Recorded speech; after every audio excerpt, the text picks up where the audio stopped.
Coming up next on this special hour-long edition of Arizona Horizon, Governor Katie Hobbs delivers her State of the State address this afternoon. We will hear the speech in its entirety and get expert analysis. The governor's State of the State address on the next Arizona Horizon.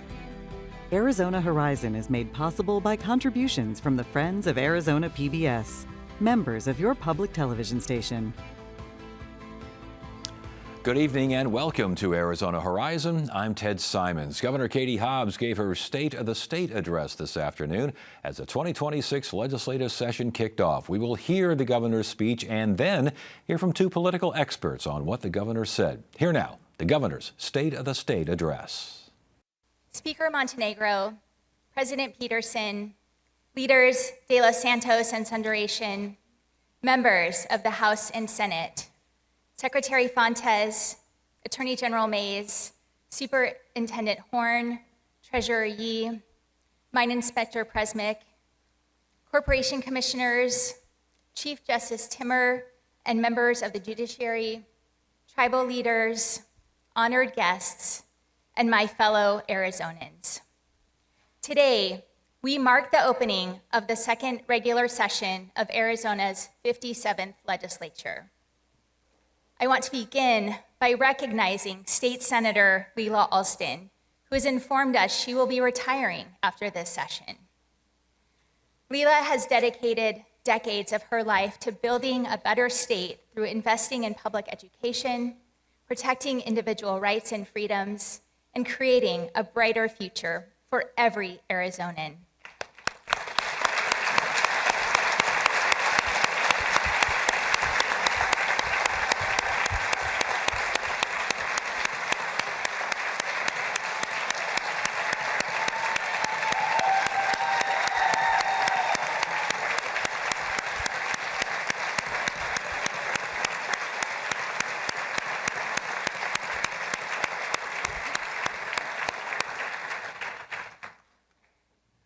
Thank you.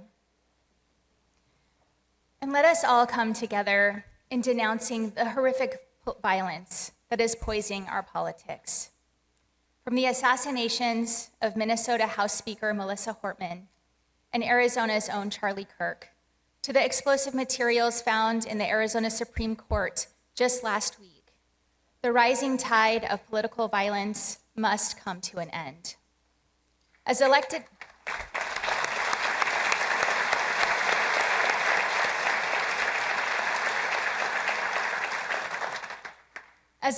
leaders, it is our responsibility to turn down the temperature and denounce violence in all forms.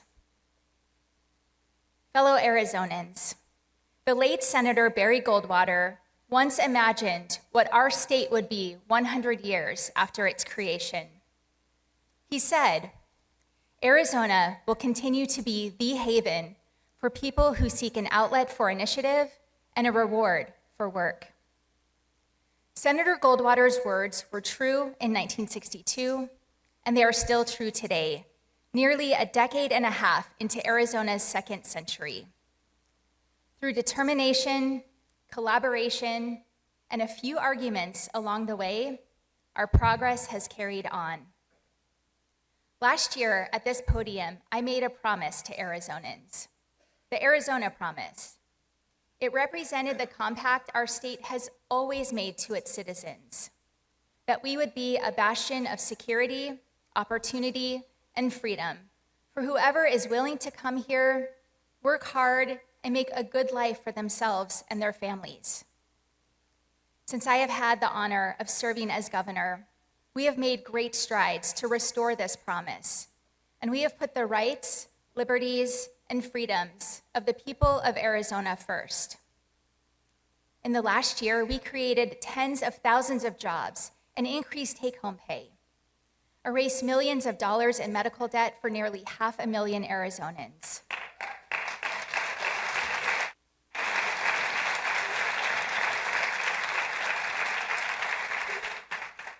Lowered the cost of childcare, prescription drugs, and housing to support working families and businesses, took action to reduce veteran homelessness and suicides, built more homes, and grew our economy, all while protecting our water. We delivered a well-earned raise for our courageous and dedicated police, dispatchers, and firefighters. Empowered men and women in uniform to seize drugs, weapons, and criminals off the streets and out of our communities. And we secured historic investments to grow our state's economy. From Cognite, the first AI company to be headquartered in Arizona, to Dutch Bros, which relocated its headquarters from Oregon, Arizona has shown the world that we are the best place to start and grow a business. We also can't discuss the economic success of the last year without mentioning the largest foreign direct investment in our country's history. Arizona is proud to have TSMC located right here in Phoenix, and we are thrilled to be partners in your success. Last year, I traveled to Taiwan for a diplomatic and trade mission. I was honored to meet with President Lai and business and government officials to reaffirm how much the people of Arizona value our friendship and partnership. I'm happy that TSMC Arizona President Rose Castellanos joins us here today and look forward to our state and TSMC working together in the years ahead.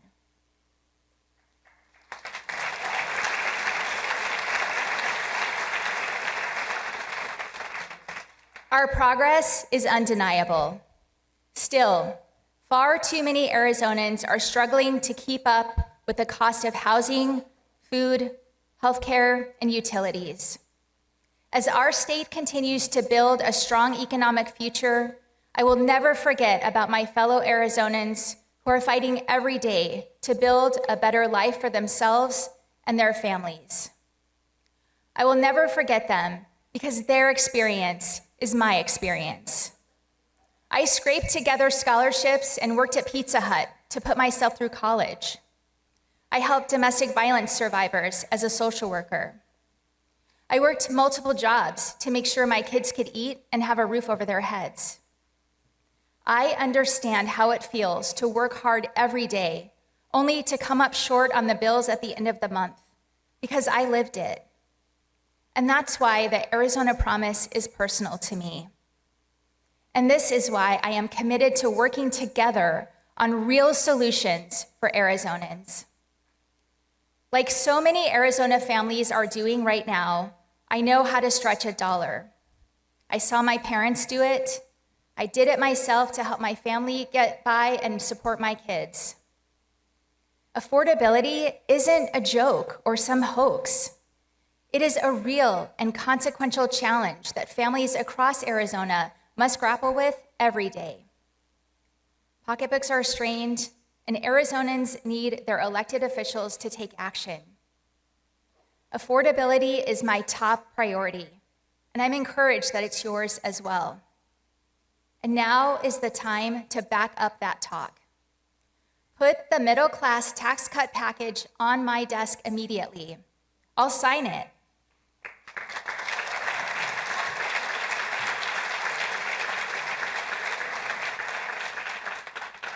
Let's deliver an over $200 million tax cut for hardworking Arizona families. Together, we can immediately increase the standard deduction that 88% of Arizona tax filers use. We can cut taxes on overtime pay and tips. We can give our seniors a break. We can put more money in the pockets of Arizona families, money that will help them put food on the table, care for their children, and pay their utility bills.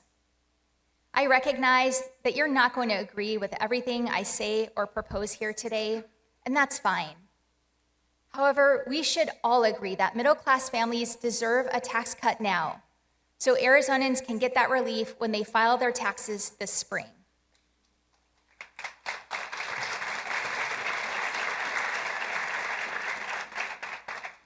Let me also say, if you think billionaires and big corporations should get a tax break before hardworking families, then you need to spend more time with real Arizonans who are struggling to get by.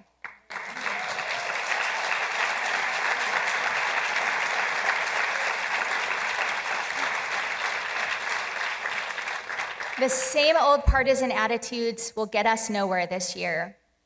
Our constituents don't care about the political games they play in our nation's capital. And they don't care if good ideas come from Democrats or Republicans.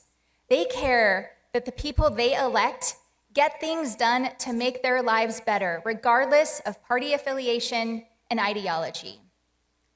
When we put Arizona first, we show the political class in Washington, D.C. how to get things done. There's no better example of how we deliver for our people and how Washington fails than the tale of two budgets. The partisan Washington budget, known as H.R. 1, compared to the Arizona Promise budget we passed last year.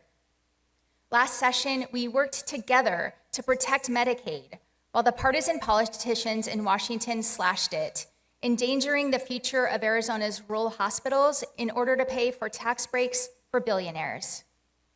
We delivered 10 million school meals to children who needed them, while Washington cut food assistance and then held it hostage during the federal government shutdown. And the budget we passed was bipartisan and balanced, while the Washington budget was partisan and skyrocketed the national debt by trillions of dollars, leaving our children and grandchildren to pick up the tab for our federal government's reckless and irresponsible spending. While Washington's budget continues to be full of bloat and waste, I'm proud that here in Arizona, we keep a close eye on the size of our government. But we must do more. Families in our state are stretching every dollar, and we must do the same. In the past year, I'm proud to say we've found solutions to make Arizona's government more efficient and more effective. My executive budget will include a new Arizona Capacity and Efficiency Initiative, a series of cost savings measures that can save Arizona up to $100 million over the next 3 years. We will not slash and burn with stunts that do more harm than good. We will not decimate important services that families and businesses rely on. We will streamline, consolidate, and cut costs to make government work for our people. Here in Arizona, we're going to do things our way, and we're going to do them better, because Washington has failed us. But we will not fail our fellow Arizonans.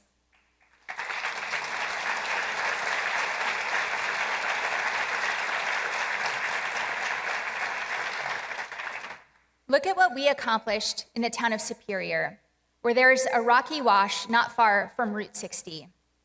Some days it's bone dry, and other days it's a vigorous torrent. Superior Mayor Mila Besic, who's here with us today, knows it well. As someone who grew up in the town, she's dealt with the wash's unpredictability her entire life. North of the creek are Main Street businesses. South of the creek, schools, a community pool, and the fire department. For years, the town of Superior could not safely cross the creek. But when I reactivated the Greater Arizona Development Authority, we unlocked the opportunity for places like Superior to build infrastructure that rural communities need. Today, the Panther Drive Bridge across that wash has brought peace of mind to the area's residents, to the parents who know their children can get to school safely, to the small business owners who want a reliable commute home from work, to the firefighters, paramedics, and EMTs who can respond to emergencies more quickly. The Panther Drive Bridge is a powerful example of how investing in rural infrastructure saves lives. It is a bridge to the Arizona Promise, connecting Arizonans to security, opportunity, and freedom. This past year, we also saw the spirit of the Arizona Promise exemplified in the heroism that brought light amid darkness. Last summer, a vicious fire, one of the largest in our state's history, broke out along the north rim of the Grand Canyon. The Dragon Bravo fire scorched more than 145,000 acres, destroying our beloved Grand Canyon Lodge. Thousands of firefighters, all of them heroes, battled the flames. State firefighters, like Captain Christopher Rubio and his crew, worked alongside the North Rim to stop the fire from spreading into employee housing and campgrounds. Captain Garrett Thomas and his crew protected homes and historical sites and prevented the fire from moving from the timber down into the grass. And Captain Gerardo Diaz and his crew worked for days to prepare a road that would become critical to slowing the fire's movement. Thanks to their actions and the tireless efforts of so many others, the Dragon Bravo fire was fully contained. Captains Thomas and Diaz are with us in attendance today. Can you please stand so we can recognize you?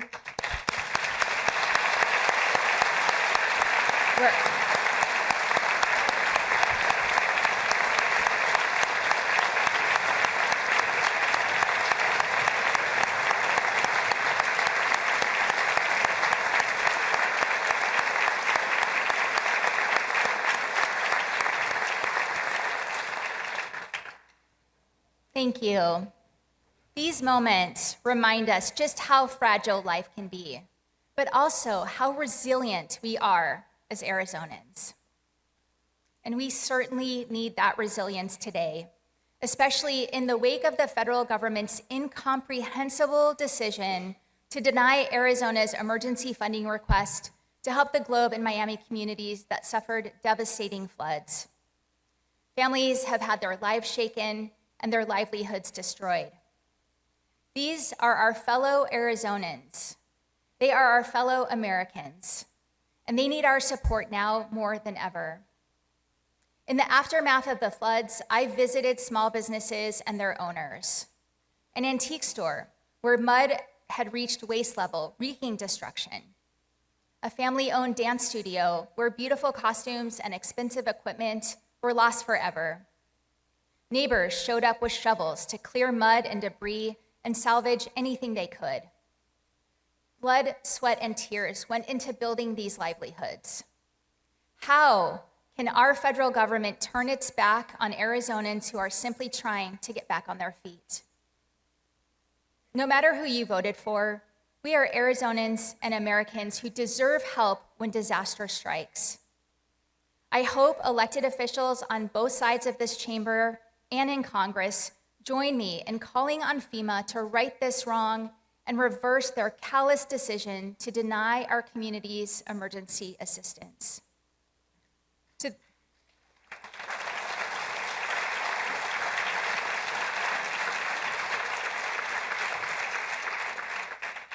To the people of Globe and Miami, you deserve better than this. We will continue to fight for you and all Arizonans, especially when Washington, D.C. won't.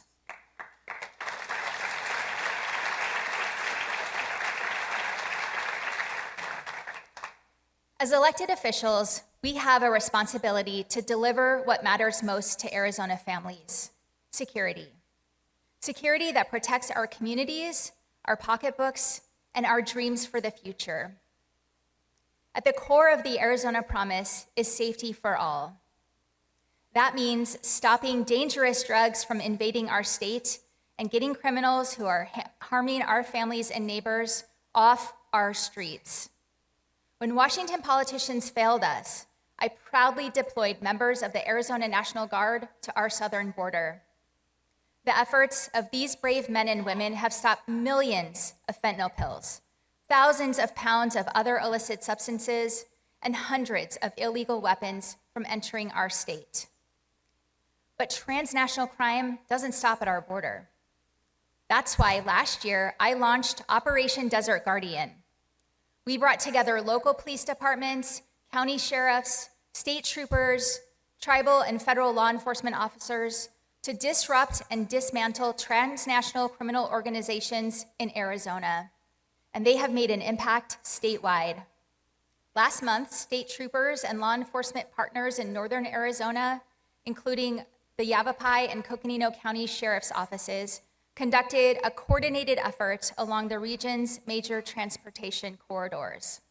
The outcome was the seizure of over 300 pounds of drugs, as well as the arrest of a felon with an outstanding $1 million warrant for crimes against children. And that's just one example of real-world impact from Operation Desert Guardian. Since its inception, our combined counter-drug operations have seized more than $105 million worth of illegal drugs, more than 16,000 pounds of fentanyl, more than 1,200 illegal firearms, and resulted in more than 1,400 arrests. I'm proud to say that Arizona Sheriff's Association President David Klaus and the Arizona Association of Chiefs of Police President Kara O'Reilly join us today to celebrate our partnership. Thank you both.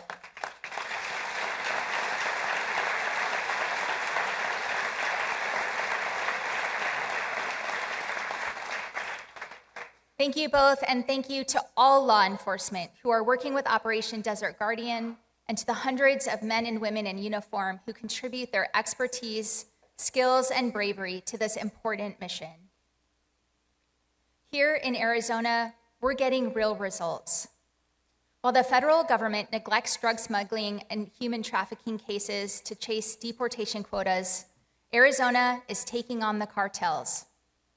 While the federal government uses law enforcement resources to score political points in cities thousands of miles from the southern border, Arizona is laser focused on securing the border, getting drugs off the streets, and cracking down on criminals poisoning our neighborhoods and our children.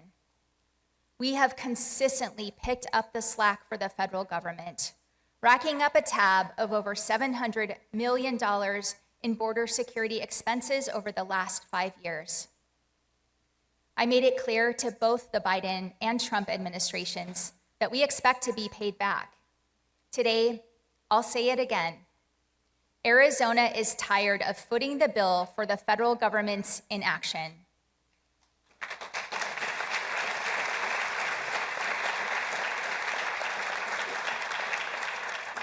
The federal government must repay us for the over $700 million we have spent on border security since 2021. And I want to specifically thank the legislative leaders from both parties for joining me in holding the federal government accountable for the debt they owe to Arizona taxpayers. And I look forward to continuing that partnership in the year ahead. When it comes to the Arizona Promise, security also means economic stability.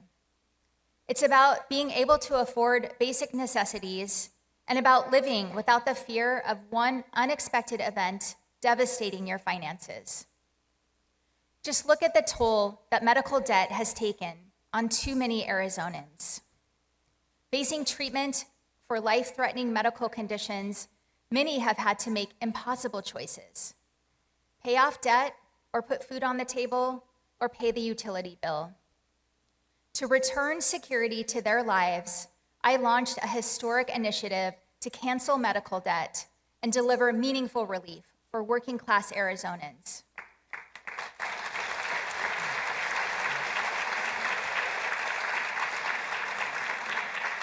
Before we took action, Arizonans owed $2.4 billion worth of medical debt.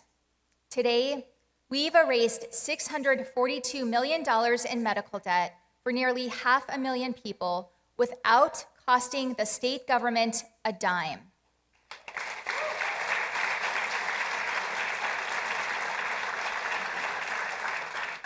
Our constituents deserve safe communities. They deserve economic security, and they deserve a hopeful future. Unlike politicians of the past, I refuse to bury my head in the sand. I refuse to ignore the problems we face. I will tackle them head on to deliver for our state. I did just that when my administration established the Wilcox Active Management Area to protect the region's groundwater. And when I ended state land leases for Fondamonte, who was recklessly pumping our groundwater to boost their corporate profits. I will continue to stand up for communities across our state to ensure they're protected from corporations who care only about today's profits, not Arizona's future.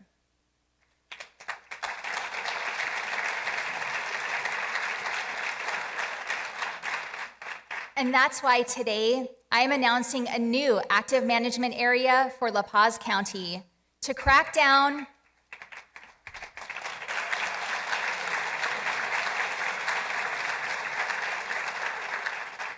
crack down on the out-of-state special interests that are pumping our state dry while Arizona families and farmers suffer. Why do we need another AMA? Because in the Renegris Plain groundwater basin, the land is sinking and legislators are shirking their responsibility. La Paz County Supervisor Holly Irwin is here today. She showed me wells that have gone dry and homes that are sinking in her community. Together, we spoke to Arizona business owners and farmers worried about their future. She and so many of her neighbors see how AMAs have helped families and businesses in other parts of the state, and they want the same for La Paz. This new AMA will help protect local water supplies while giving residents living in the basin a say over their water future. We can no longer sit idly by while our rural communities go without help. They deserve solutions and security, not another decade of inaction and uncertainty.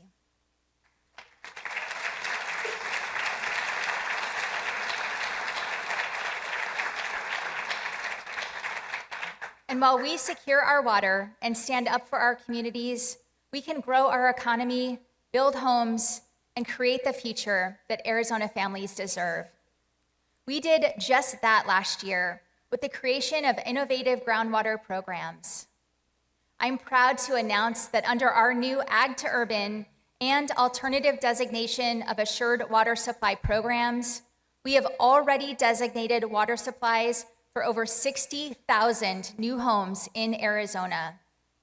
Homes where Arizona families can grow, build a life together, and rest easy at night, knowing they will have the water they need now and into the future.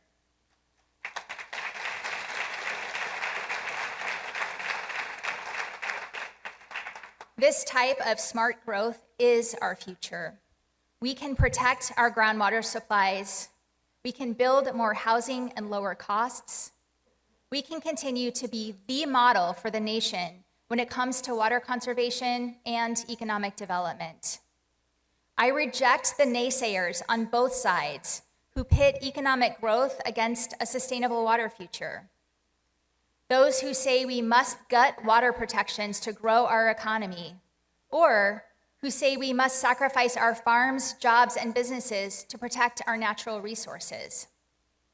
Arizona is better than that. We have always risen to the moment to defend our security, opportunity, and freedom while protecting our water for our families. And as we look to the ongoing Colorado River negotiations, these core Arizona principles guide us. For years, Arizona and our fellow lower basin states, California and Nevada, have regularly brought proposals, offers of collaboration, and a commitment to the long-term health of a river that sustains nearly 40 million people. These efforts have been consistently ignored by politicians in Washington, D.C., and by the upper basin states. The federal government can no longer watch these negotiations from the sidelines. They must ensure the upper basin is stepping up and conserving water like Arizona does and get a deal done. The upper basin states, led by Colorado, have chosen to dig in their heels instead of acknowledging reality. As negotiations continue, I refuse to back down.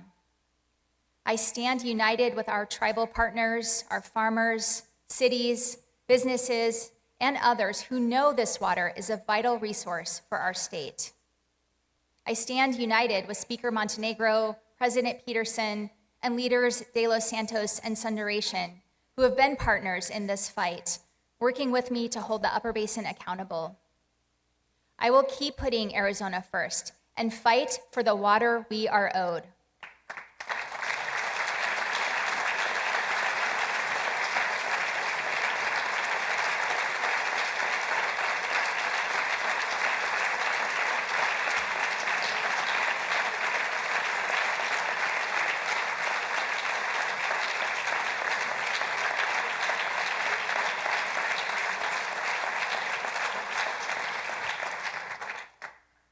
Last year, I created a Colorado River litigation fund to ensure we have the resources we need to fight the Upper Basin for the water we deserve.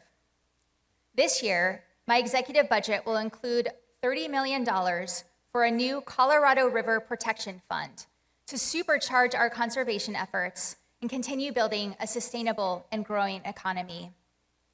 To pay for ongoing investments, I am proposing one key action: make data centers pay their fair share for the water they use.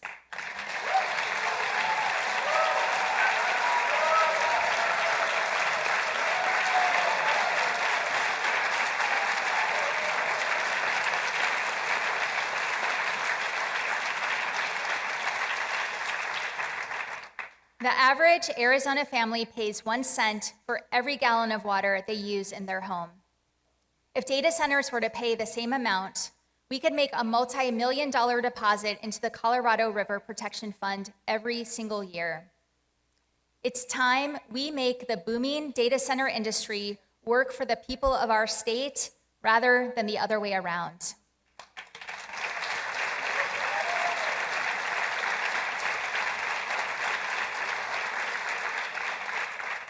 If we are to be successful, we must rethink our state's approach to data centers more broadly.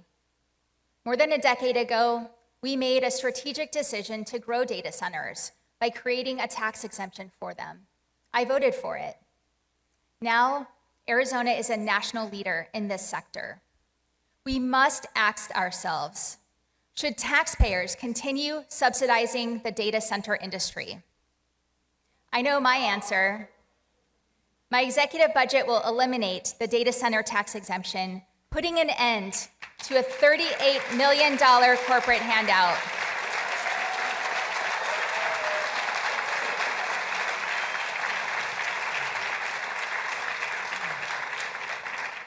And I'm glad legislators in both parties agree with me. I can't wait to get to work and get this done.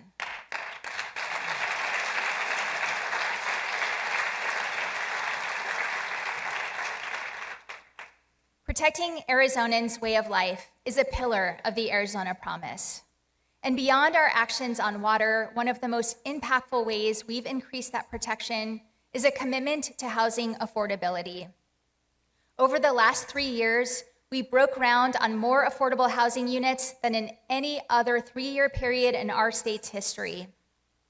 In 2024, Maricopa County led the nation in housing construction. And the latest numbers show housing prices in Arizona are on the decline. We've launched a war on the cost of housing, and it's starting to pay off.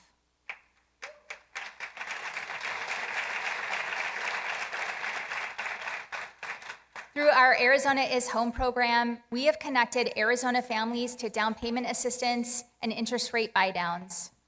We've approved over 60,000 single-family homes for development in the West Valley, with more to come. And we've taken action to give Arizonans the freedom to build more housing on the property they own, and to do it without unnecessary and burdensome government red tape. These are real results, and Arizonans are seeing the benefits. But we can't take our foot off the gas. That's why today, I'm announcing a new Housing Acceleration Fund to build more affordable housing faster.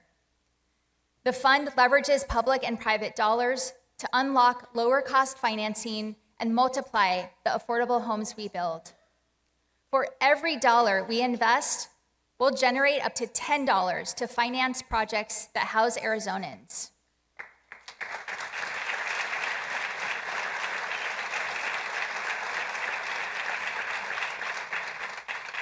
I'm proud to also announce that I will kickstart this initiative with a $2.5 million investment. And I call upon this legislature to continue this funding annually to ensure we build the housing Arizona families need.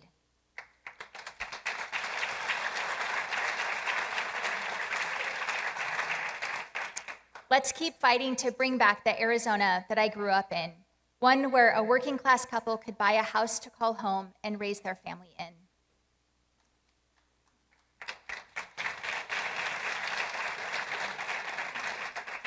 And while we must continue to do everything we can to make buying a home more affordable, we must not lose sight that for many, simply living has gotten harder as expenses have increased. Utility bills are now one of the largest expenses people pay every month, and too many Arizonans are falling behind. To support our fellow Arizonans, today I am proposing the creation of the Arizona Affordability Fund to help manage the high cost of housing and utilities. The fund will help working-class families pay their utility bills, weatherize their homes to lower energy costs, and build more affordable housing units. I'm starting this initiative today with a $20 million investment.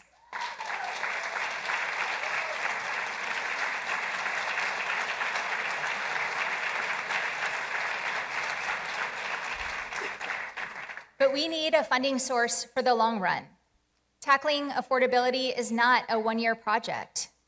That's why I'm proposing a nightly fee on short-term rental stays to fuel the Arizona Affordability Fund.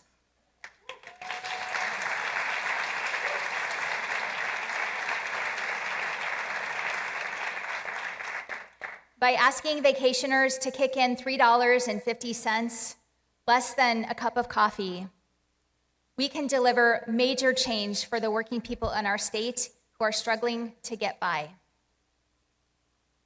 When we deliver security like this, the Arizona Promise creates immense opportunity. The kind of opportunity that means finding a good paying job that supports a family. That means having the chance to buy or rent in a neighborhood where you want to put down roots. That means getting ahead so you can build the future you want. It's the type of opportunity my parents worked so hard to achieve while raising my siblings and me in Tempe. The type of opportunity I hope the next generation has when they raise their own families right here in Arizona. And despite the challenges before us, we are taking action to make that a reality again. We are attracting entrepreneurs and multinational businesses to set up shop in Arizona. We are connecting thousands of Arizonans to apprenticeships and family-sustaining jobs. We are investing in rural infrastructure like bridges and affordable high-speed internet across all communities. We are supporting our state universities and community colleges as they educate and train our workforce. We are cutting red tape to build our energy future. We are reducing costs and creating jobs. These are real-world examples made possible through our vision of the Arizona Promise and bipartisan solutions. However, if this legislature truly wants to create opportunity for Arizona families, then it's time to support public education and bring accountability to the ESA entitlement program.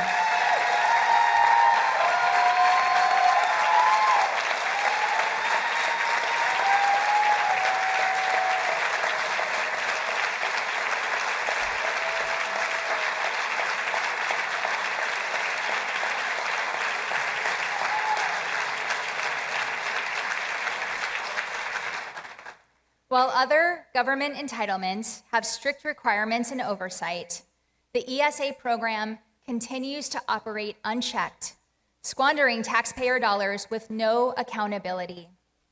It seems like every day we learn about new shopping sprees happening at the expense of taxpayers. Diamond jewelry, high-end clothing and furniture. Who knows what taxpayers will be footing the bill for tomorrow? In my plan, the original mission of the ESA program to help kids with disabilities and in military families remains untouched. But even the program's most ardent supporters must agree, it's time we tackle the waste, fraud, and abuse to ensure taxpayer dollars are going towards true educational purposes.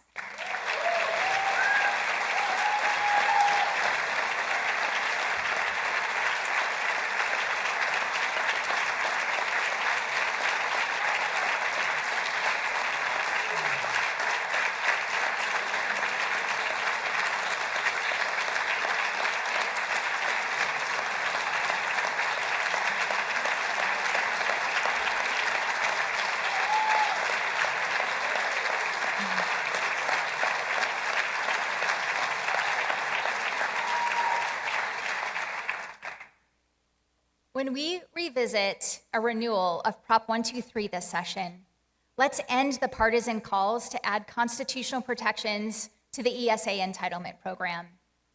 The original ballot measure was successfully passed because it enjoyed the support of teachers, parents, business leaders, and Republican and Democratic elected officials. Let's recapture that spirit and keep the divisive partisan policies out of negotiation. Let's get serious about our once-in-a-decade opportunity to invest in our state's public schools without raising taxes. It's time to renew Prop 123 and stop the teacher exodus, to stop underfunding schools and letting them crumble, and to give our students the tools they need to thrive.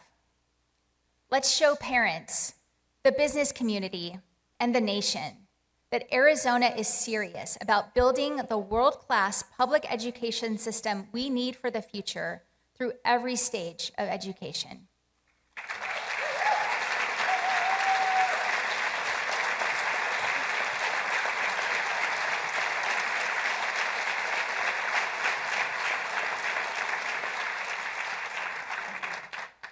Finally, the principle upon which our state and country were born is freedom.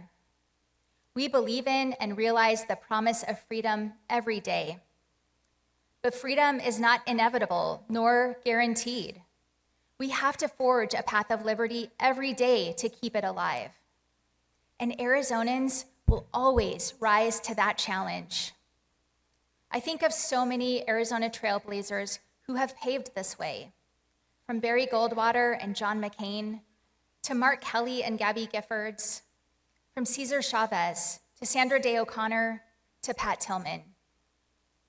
Freedom to venture to and from all four corners of our state, to express ourselves and petition our government, to decide who to love, to do better tomorrow than we are today.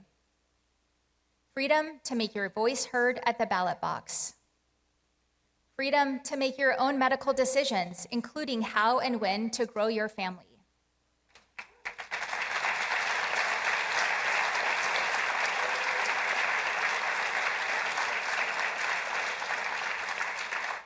And freedom to realize a better tomorrow for your kids and grandkids.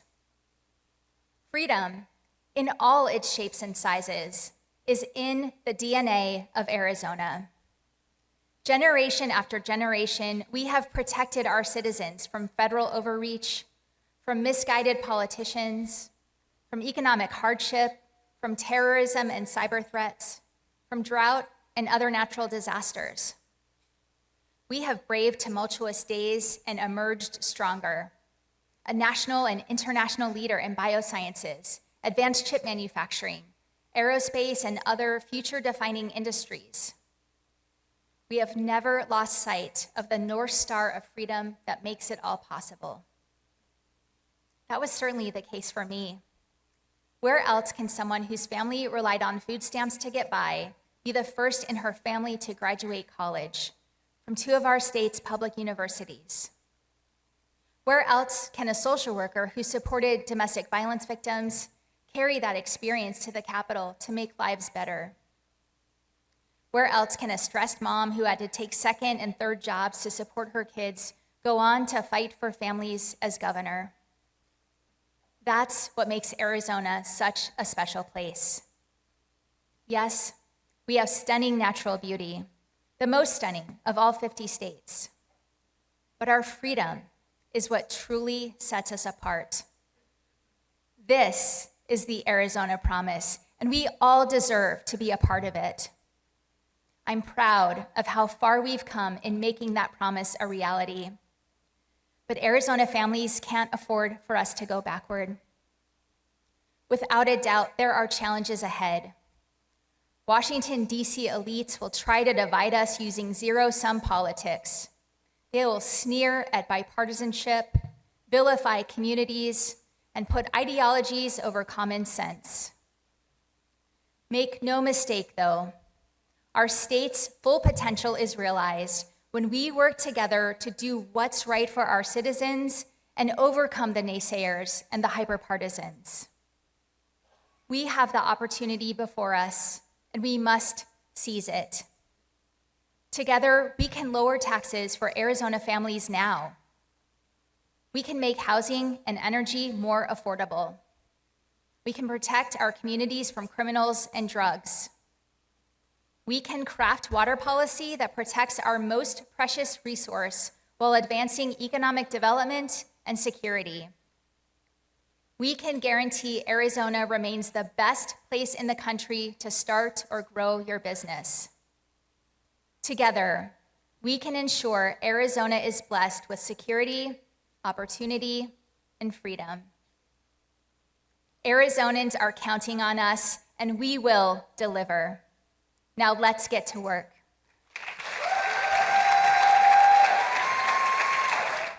And joining us now to talk about the governor's speech is Chuck Coughlin, President and CEO of High Ground Public Affairs Consultants, and Carl Gentles, a partner in the Gentles Agency. Good to have you both here. Thank you so much for joining us. Thanks, Ted. All right, we're going to start on the left of the aisle here because as a Democratic governor, we want to find out what did you think of this speech? I thought the speech was good. She hit all her points, and if I had to boil it down to 3 words, it'd be affordability, affordability, and affordability. And so she really carried that thread through every single part of her speech. I think that's going to be, of course, the focus on everything she does this session. So as you look at what she's trying to accomplish, this is kind of like, especially now in the beginning of a session, it's kind of like spring training baseball. She's very optimistic. Everybody's optimistic. And then you put on the suits on, and you got to go out there and play ball now. So she has to hit some some grounders, some doubles, and get some wins under her belt. And then, the harder stuff will happen downstream in the legislative session. As far as the speech is concerned, did she get any hits? Yeah, I mean, she's come a long way from the time that she first started in this job. She's a much better speech deliverer today. She's much more comfortable in her skin. And I thought she did a good job. It was a workmanlike job of checking off all the boxes. She had some affordability issues, as he talked about. She had some water issues that she talked about that are pretty much universally good on. And then, she bookended the speech with 2 topics about conformity, which is conforming the state's tax code to the federal tax code that was passed, and the 1, 2, 3, the education initiative. But before you get to those issues, real quickly, Chuck, you've been down there quite a while. You both have been down there for quite a while, so we've all seen when did the opening remarks by either the Senate President or the Speaker of the House become their own State of the State message? I mean, President Peterson, he gave a speech. He did. He's taking the Trump opportunity that creates in this nonconformist world we are. Don't ever expect the same thing to happen. And he did it last year. He opened his remarks, which you guys didn't have, but with an open range shot at what she was going to talk about. And so, when in Rome, do as the Romans do, I guess. Yeah, Carl, he said, if anyone that comes down here wanting to eliminate school choice, that is not going to happen. And he mentioned Biden's open door immigration policy. All of this stuff kind of sets the stage for what the governor kind of comes out and says we need to tone down the rhetoric. It really does. And so, he's trying to, from my perspective, really trying to kind of water down the speech that the governor is about to deliver. And so, that's their one shot before the speech to frame her, which I don't think they do a very good job of anyway. I think the governor is very strong on her message and what she wants to accomplish this session. Let's talk about conformity. Chuck mentioned this tax conformity, whether the state adopts what the Trump tax bill is, or if the governor kind of wants something in between with sort of, what does she call it, the middle class tax cut plan. Yeah, there's going to be a lot of horse trading, as we know, down there. And this first part of this tax package, this middle-class tax package, really important for the everyday Arizonan who's going to be filing their taxes in April here. So she wants to get through some things now that will help people on the affordability side, make sure that they can, take some deductions where it's going to be helpful. And then ultimately, they're going to have to get into the brass tacks of some of the, I think there's about a $300 million deficit between what she wants and what the Republicans want. So, I think she's going to try and get the easy stuff out of the way first, get some wins there, and then have to negotiate the rest. What do you make of it? Well, Republicans have a 3-year conformity plan that's totaling about $440 million.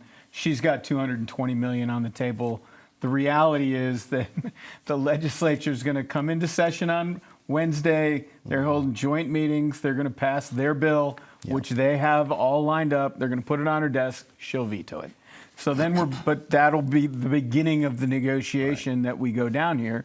This is, as we would recall, the no tax on tips, the senior credit. There's also things that she's objecting to that are more wealthy-oriented tax cuts that she says she's not buying. So that will set the stage for how they're going to paper this over. Tax breaks for corporations and high-income earners. She says there's no, we can get around that. Can they get around that? Well, that remains to be seen, right? I mean, the Republicans want, this set of tax cuts that they're going to really hold her feet to the fire. And so she's got to find a way around that to get those 3 or 4 things that she really wants to have happen up front. But when you mention corporations and when you mention high-income earners, is that a political winner right now? Yeah, well, look, the political win is how are Arizonans going to afford to live? That's the political win in all this. And that's where she stayed in her messaging this year and last session, in fact. I mean, this Arizona Promise is all about how do we make Arizona and people have a life, allow people to have a life that they can afford, housing, afford their utility bills, groceries, that sort of thing. So that's where she's really leaning in, and I think that's the winning strategy. Well, they don't want to give her a win. Let's be clear about that. But the tension that exists between the amount of the tax cut that is lined up here to conform the state's tax code and the opening that Prop 123 has. Prop 123, depending on who you talk to, is between $300 million or $425 million that could be a positive into the state's general fund. That's a big number, and she's going to have to, if she wants that, she's going to have to accede to some of their demands about putting these scholarship funds into the Constitution. But maybe there's a trade-off there. Maybe you get some transparency on that if you do that, because having that money in your pocket is the go-home thing. But we've already seen that the Republicans don't want any transparency on ESAs. And so I'm not sure where the negotiating point is there, because the governor wants to make sure that that money is being spent on the things that they should be, instead of the things that we've been hearing the reporting occur. And so I'm not sure where the leverage is there. So guardrails, nothing? I mean, there's no leverage at all? Well, I think the governor clearly wants to see guardrails. That's the whole important. That's the whole. But I mean, from the other side, there are members. Yeah. There are members at the legislature. I mean, Gina Swoboda, who was running for Congress, got completely sideways with Turning Point and Mr. Hoffman on this very issue, because she said the old Reagan line, we should, use taxpayer money wisely, and that got her excommunicated. There are Republicans down there that see the wisdom of some guardrails. And I wonder if there are any Republicans that like guardrails on anything. So let's see how that goes. I noticed the governor used the Republican line regarding, I think it was Medicare. I'm sorry. Time to tackle the waste, fraud, and abuse. Yeah. We got that, actually, Medicaid. All right, let's talk about the data centers, because I thought that was interesting. Make them pay their fair share for the water that they use. Sure. There's been a proliferation of approved data centers here in the Valley. I think the city of Phoenix has over 35. The city of Mesa has over 15 that have been approved. So these are large water consumption, and she's right to attack that issue and maybe get some revenue off of that. My read is the data centers don't care. There's all this money pouring in, and they don't care. But the question is, do municipalities care? I think some municipalities, like Buckeye and others, would like to have a data center or two. The city of Phoenix doesn't want to have any more data centers. Right. So maybe the idea, she talked about a bill to eliminate the tax benefit to them. Maybe you make that optional for each community. They want to do it, then let them do it. If they don't want to do it, then don't do it. And the reality is data centers are here to stay. They are a huge economic driver for the state. Clearly, there are some challenges that the general consumer has with them when it comes to water and power. But I think that's what the legislature can, where we might be able to find some common ground and to try and enact some legislation that's going to keep the growth occurring, but make sure that we're using water responsibly and that they're paying their fair share on electricity and water. And I want to mention, I kept Medicare, it was ACA. That was where we had the waste, fraud, and abuse. With that in mind, she says tone down the temperature. Can you tone down the temperature in an election year, especially when the Senate president is running for state office and the governor is running for re-election? Yeah, I chuckled. I chuckled at some of that during the speech, that we all, can't we all just get along type stuff? No.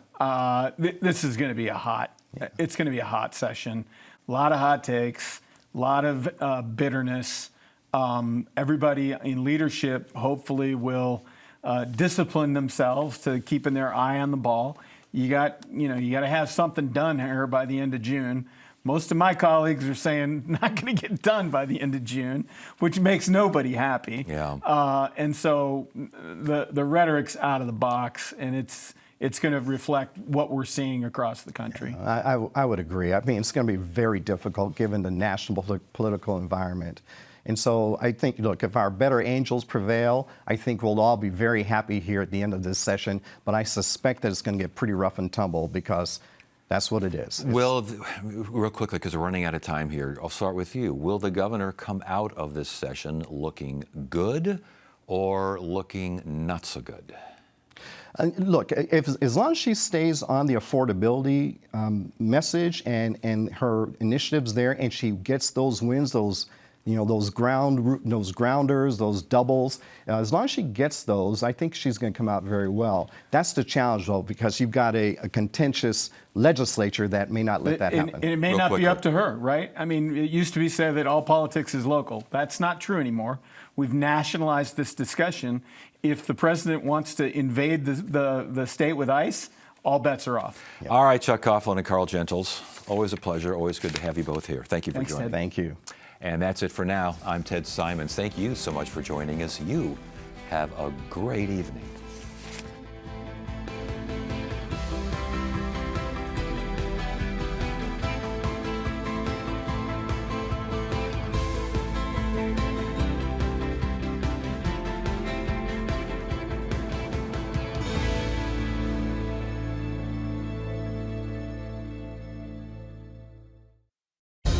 Put the kettle on again. We're going to have company. Well, it has been unseasonably cold. Comfortable bed, home-cooked meals. Oh, sounds perfect. Shall we just stay here? Oh, I was hoping you'd say that. You are very much in the right place. Intriguing. Intriguing and potentially rewarding. Something for everyone, if you catch my drift. Find out what's on Arizona PBS at azpbs.org/schedule. You're watching Arizona PBS, a member-supported community service of Arizona State University. In 2003, I made my first attempt to write a will, and I started really thinking about what my legacy might be at that time. You can make Arizona PBS a part of your estate plan and help to ensure that this station will be able to serve future generations. It's a way for you to pay it forward. If we all make the commitment to support public media, we can do it. Contact Robin Duda or visit azpbs.org/give to learn more. When you want to be more adventurous, Arizona PBS delivers the wonders of the world, thanks to financial support from you and Ironwood Cancer and Research Centers. Personalized cancer care through medical and radiation oncology, focusing on supporting all of you. Ironwood Cancer and Research Centers, outsmarting cancer one patient at a time. Support comes from Copenhagen, featuring contemporary furniture from around the world. Copenhagen is dedicated to comfort and craftsmanship. Located at CopenhagenLiving.com.